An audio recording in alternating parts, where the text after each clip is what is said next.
जय श्री राम दोस्तों, क्या आप जानते हैं भगवान शिव अपने शरीर पर भस्म क्यों लगाते हैं और भगवान विष्णु ने क्यों अपना एक नेत्र शिव जी को अर्पित किया? क्या भगवान शिव ने माता पार्वती से विवाह करने से पहले उनकी कोई परीक्षा ली थी? तो चलिए जानते हैं भगवान शिव से जुड़े 5 ऐसे रहस्य जिनके बारे में शायद ही आप जानते होंगे। नंबर 1, भगवान शिव की जटाओं में गंगा माता का रहस्य। हिंदू धर्म में गंगा को सबसे पवित्र नदी माना गया है। गंगा नदी शिव जी की जटाओं से बहती है, परंतु ऐसा क्यों है? दरअसल देवी गंगा को जब धरती पर उतारने का विचार आया तो एक समस्या उत्पन्न हो गई। माँ गंगा का वेग इतना अधिक था जिससे भारी विनाश हो सकता था।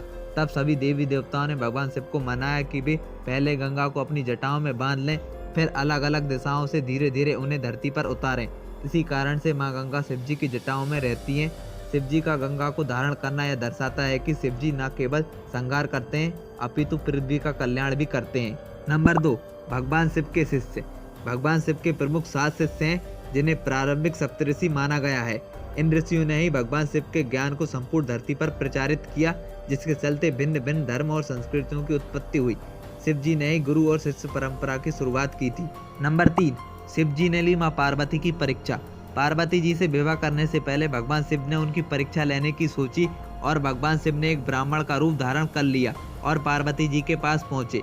उन्होंने पार्वती जी से पूछा कि वह भगवान शिव जैसे भिखारी से क्यों विवाह करना चाहती हैं जिसके पास कुछ नहीं है। यह सुनकर माँ पार्वती क्रोधित हो गईं और उन्होंने कहा कि वह शिव जी के सिवा किसी और से विवाह नहीं करेंगी। उनके इस उत्तर से भगवान शिव प्रसन्न हो गए और अपने असली रूप में सामने आ गए और पार्वती जी से विवाह करने को राजी हुए। नंबर 4, जब भगवान शिव ने दिया भगवान विष्णु को सुदर्शन चक्र। भगवान विष्णु के हाथों में हमेशा सुदर्शन चक्र रहता है। यह सुदर्शन चक्र भगवान शिव ने ही भगवान विष्णु को दिया था। एक बार भगवान विष्णु शिव जी की आराधना कर रहे थे। विष्णु जी ने भोलेनाथ को प्रसन्न करने के लिए 1000 कमल बिछा रखे थे।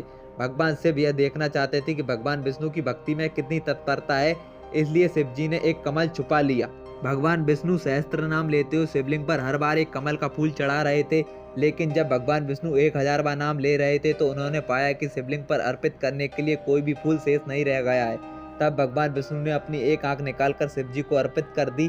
भगवान विष्णु को कमल नयन कहा गया है, इसलिए कमल के फूल की बजाय उन्होंने अपना एक नेत्र शिव जी को अर्पित कर दिया।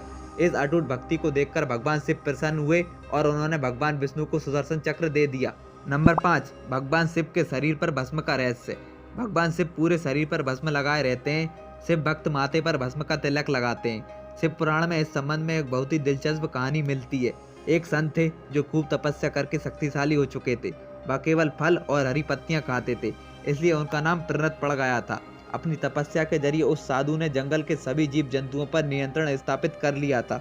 एक बार वह साधु अपनी कुटिया की मरम्मत के लिए लकड़ी काट रहे थे, तभी उनकी उंगली कट गई। साधु ने देखा कि उनकी उंगली से खून बहने की बजाय पौधों का रस निकल रहा था। साधु को लगा कि वह इतना ज्यादा पवित्र हो चुका है कि उसके शरीर में खून नहीं बल्कि पौधों का रस भर चुका है। उसे इस बात की बहुत ज्यादा खुशी हुई और वह घमंड में भर गया। अब साधु खुद को दुनिया का सबसे पवित्र शख्स मानने लगा। भगवान शिव ने जब ये देखा तो उन्होंने एक बूढ़े व्यक्ति का रूप धारण कर लिया और साधु के पास पहुंचे। बूढ़े व्यक्ति के वेश में भगवान शिव ने साधु से पूछा कि वह इतना खुश क्यों है। साधु ने वजह बताई कि उसके शरीर में खून की बजाय पौधों का रस है। यह सब जानकर शिव जी ने उससे पूछा कि यह पौधों और फलों का रस ही तो है, लेकिन जब पेड़ पौधे जल जाते हैं तो वह भी राख बन जाते हैं और अंत में केवल राख ही शेष रह जाती है। और ऐसा कहकर बूढ़े व्यक्ति का रूप धारण करे शिव जी ने तुरंत अपनी उंगली काटकर दिखाई और उस उंगली से राख निकली। साधु को एहसास हो गया कि उसके सामने स्वयं भगवान खड़े हैं। साधु ने अपनी अज्ञानता के लिए शिव जी से क्षमा मांगी और ऐसा कहा जाता है कि तब से ही भगवान शिव अपने शरीर पर भस्म लगाने लगे, ताकि उनके भक्त इस बात को हमेशा याद रखें कि शारीरिक सौंदर्य का अहंकार न करें बल्कि अंतिम सत्य को याद रखें। अगर आप भी भगवान शिव के भक्त हैं तो कमेंट सेक्शन में हर हर महादेव लिखना ना भूलें और वीडियो पसंद आई तो वीडियो को एक लाइक जरूर करें।